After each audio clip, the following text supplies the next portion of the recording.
เมืองสังทองจัดพิธีสักยากันพยาธิแห่งชาติห้องการเกษตรกรรมและสิ่งแวดล้อมสมทบกับองค์การปกครองเมืองสังทองนครหลวงเวียงจันทน์จัดพิธีสักยากันพยาธิแห่งชาติขึ้นในวันที่11พฤศจิกายน2025อยู่ที่บ้านปากแถบเมืองสังทองนครหลวงเวียงจันทน์โดยเป็นเกียรติเข้าร่วมของท่านคำสวยอุ่นดารากรรมการพรรคนครหลวงเวียงจันทน์เลขาพรรคเมืองท่านสังวรพิมพ์มาสอนประธานคณะกรรมการปกครองเมืองสังทองมีบรรดาตั้งหน้าแผนกกสิกรรมและสิ่งแวดล้อมห้องการอ้อมข้างเมืองภาคส่วนบุคคล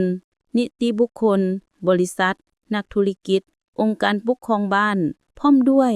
พ่อแม่ประชาชนบ้านอ้อมข้างเข้าร่วม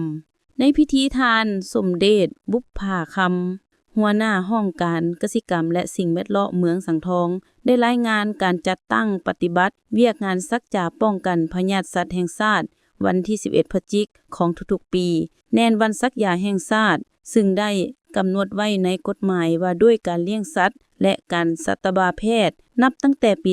2008เป็นต้นมาเมืองสังทองได้พร้อมกันเปิดขบวนการสักยากันพยาธิแห่งชาติขึ้นทุกๆปีพร้อมทางสุขอยู่ติดตามแขนงการ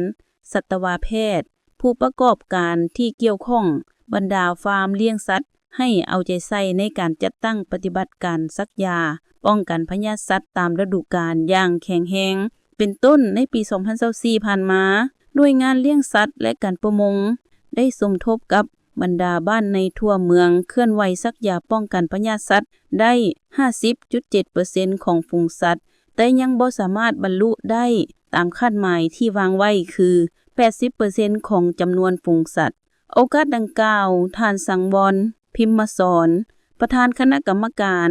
องค์การปกครองเมืองสังทองได้เรียกร้องให้ผู้ประกอบการพ่อแม่ประชาชนผู้ที่ถืออาชีพสำรองเลี้ยงสัตว์อยู่ภายในเมืองสังทองต้องได้เอาใจใส่เป็นเจ้าการร่วมกันถือเอาเวียกงานสักยาวัคซีนป้องกันพยาธิให้เป็นขบวนการอย่างกว้างขวางในทุกๆปีให้ได้ตามแผนการที่วางไว้อย่างต่ำบ่ให้หลุด 70% ขึ้นไป